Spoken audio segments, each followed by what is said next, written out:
Alam nyo ba, ang pinakamabisa po na insenso is itong ating kupal kasi meron na siyang palo santo. And then you started with 3 every morning. At alam nyo ba na ang lahat ng inyong mga decoration ay inyo niyang pausukan para ito ay magdadala ng swerte. Ganyan po. Lahat yan. Lahat ng inyong mga picture, mga ganyan. Mga statue, basta mga picture na piniprint. Yan, pausukan nyo po kasi isa yan na nagdadala ng swerte. Ayan, oh. So, kahit sigil pa yan, pausukan para mabuhay. Okay? Or buhay sila ba? Yan. At isa din sa nagdadala ng swerte na insenso is ang ating ito. Ito yung ginamit ko kanina. Isa lang yan.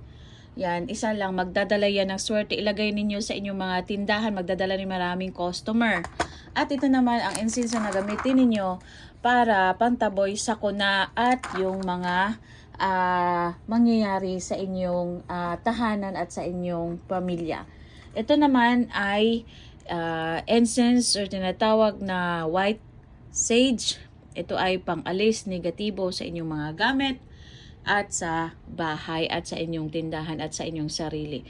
So, dahon lang nito ay napakaganda na dahil original po at may basbas ang ating gamit. Again, kung gusto niyo talagang legit na incense, itong kupal ang pinakabihirang makuha kasi ito po ay para lang talaga sa tindahan at pambuhay sa mga like example, nakaganyan na mga imprint. Yan.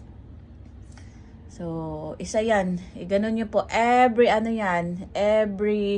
twice a month, every Friday. So, dalawang Friday kayo buhay sa inyong mga piniprint na mga pampaswerte, especially sa Southwest at North. Southwest, ano ngayon sa pera, Southwest. Okay, ayan. So, yung mga statue din, mga ganito po, pausukan yan. At yung mga sinasabit-sabit natin.